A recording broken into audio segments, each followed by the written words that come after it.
Welcome back to Raceweek Illustrated Garage Talk. Last Friday night, Lavonia Speedway in Lavonia, Georgia kicked off their 2013 regular season with a big night of dirt track action. Our Dave Wiley was there and he filed this report. Number 19 of Clifton Snow beat the field to the first turn to take the lead in the modified street feature as the 2013 season got underway at Lavonia Speedway. Snow never looked back as he drove to the victory by a wide margin. Chad Hoopaw worked his way through the field to finish second, with Kevin White third, Brandon Puckett fourth, and Rusty Jordan in fifth.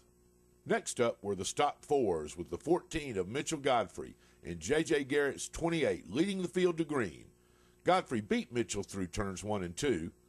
J.J. tried again and again to get around Godfrey, including the final turn of the race, but it was Godfrey's 14 taking the checkered flag in the stock fours. J.J. Garrett was second, Ryan Bowles third, Kenny Dobbs fourth, and Nick McCall rounding out the top five. The fast track late model saw David McCoy and the young upstart Nathan Bray take the field green from the front row, with Hot Rod LeMance challenging for second in turn 2. Bray would keep the 21 ahead of LeMance, with the 05 of Grant Jordan moving to fourth on lap 2 of the fast track feature. As David Bad Boy McCoy moves out to a comfortable lead, Hot Rod LeMance's work pays off as he moves past Bray in turn 2 for second. But the 21 boldly moves back to second on the next lap, and LeMance drops out of contention.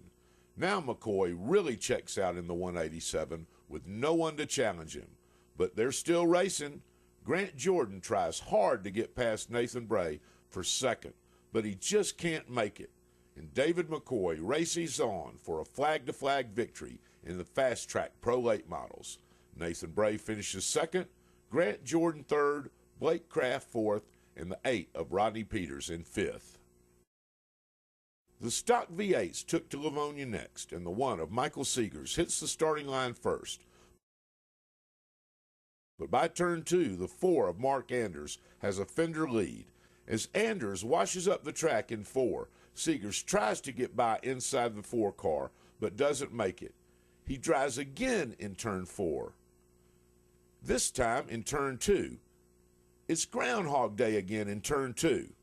Both Anders and Seegers slow coming out of 4 as the 31 of Josh Bates hits the wall hard, bringing out the caution. Finally, Seegers gets a fender in front for a moment, but Anders reestablishes the lead, and coming to the checkered flag, it's Mark Anders with the win. Seegers is second, Otis Fleeman in third, Bo Mullinax in fourth, and Josh Bates finishes fifth. The beginner fours took to the track next with Brandon Stroud, Adam Partain, and Mason Tucker leading the field single file to green. And that's the way it would stay for much of the beginner fours feature. The 17 of Stroud firmly in the lead, followed by Partain's 87 and the 23 of Mason Tucker. There was a battle for second, however, as Mason Tucker tried valiantly but unsuccessfully to pass Adam Partain.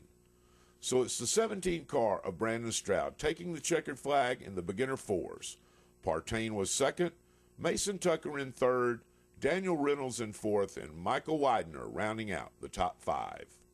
Now it's the up fronts with Chris Hicks 17 and the 19 of Aaron Limbaugh, along with the 69 of J.B. Moses taking the green flag. Moses quickly overtakes Hicks for second. Limbaugh and Moses separate quickly as several in the field get squirrely in turn 2. J.B. Moses would try to get around the 19, but Limbaugh's car was too powerful and handled too well, and it was the 19 car of Aaron Limbaugh taking the checkered flag in the up fronts. Moses was second, Michael Anthony was third, Harley Holden and Jackie Holden completed the top 5. The big-time limited late models had David McCoy, Kenny Collins, Chris Nickerson, and Clayton Turner lead the field out of turn 4 to the green. David McCoy led into turn 1, and Collins took the lead out of turn 2, with Clayton Turner several cars lengths back in third.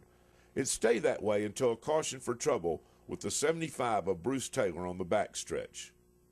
On the restart, it was Collins, McCoy, and Turner 1, 2, 3, and maintaining their advantage until another caution as the 9 of Matthew Widener experienced trouble in turn 4. McCoy would continue to battle Kenny Collins hard, as they have done so many times, drawing alongside the 1, but unable to take the lead. It looks like he might do it here as the two catches up with lap traffic, but McCoy is trapped behind the 14 of Anthony Kraft, spins him, and the caution flag waves yet again. As the race continues, Kenny Collins keeps the one in front and begins to expand his lead over David McCoy as the laps wind down. A couple of more cautions lead to a two-lap shootout, but Kenny Collins stays out front and takes the checkered flag in the limited late model feature at Lavonia Speedway. David McCoy was second, Clayton Turner third, Bubba Russell fourth, and Gus Simpson comes home fifth. Saturday was a big day for Dawsonville, Georgia's Chase Elliott as the 17-year-old competed in his first career NASCAR Camping World Truck Series event at the Titan Martinsville Speedway half mile. Elliott started out the day in 8th place in the number 94 Aaron's Dream Machine Chevy. The team worked through the first half of the event to work out a snug handling condition. Elliott found himself in the top 10 as the race neared its conclusion. He would pick up 4 more positions before the end, coming away with a strong 6th place finish at the end. Elliott will return to the Camping World Truck Series on April 14th at Rockingham Speedway. Meanwhile, Johnny Sauter scored the victory at Martinsville with Matt Crafton in second, Jeb Burton in third, Timothy Peters in fourth, and Darrell Wallace Jr. in fifth. Up to Anderson Motor Speedway in Williamston, South Carolina now, where Joey Kelly has been perfect in front-wheel drive action so far this year. Friday night, Kelly had to hold off pressure from Chris Hartwell, but would lead flag to score the victory and the $500 bonus as part of the track's Front Wheel Frenzy event. Hartwell finished in second with J.J. Williams in third, B.J. Davis in fourth, and C.J. Hewitt in fifth. Other winners on the night included Rick Kelly in Renegades, Jacob Schneider in U.S. Legends, Steve Guthrie in Evergreen Renegades, Chad Campbell in Mini Stocks, and Austin Northcutt in BM Modifieds. Clay Rogers made his return to the XR1 Pro Cup Series a big one. The 4-time series champion picked up a $10,000 payday Saturday night with a win in the season-opening PD 250 at Dillon Motor Speedway in Dillon, South Carolina. Rogers had to hold off a hard charge from Dalton Hopkins to come away with the win. Hopkins finished in second with Eric Gerchik in third, J.P. Morgan in fourth, and Gus Dean in fifth. Down to Senoia Raceway in Senoia, Georgia now, where Russ Ogletree put his car in the high line and rode it all the way to victory lane in the late model feature. He held off an early charge by Todd Darda and then went on to score the $1,500 in the track's season opener. Darda came home in second with Trey White in third, Thomas Lewis in fourth, and Laddie Fulcher in fifth. Other winners on the night included Blake Griffin in B Cadets, Clifton Moran in Hobby Stocks, Gary Parker in Mini Stocks, Jay Connor in Bombers, and Dustin Smith in Modified Minis.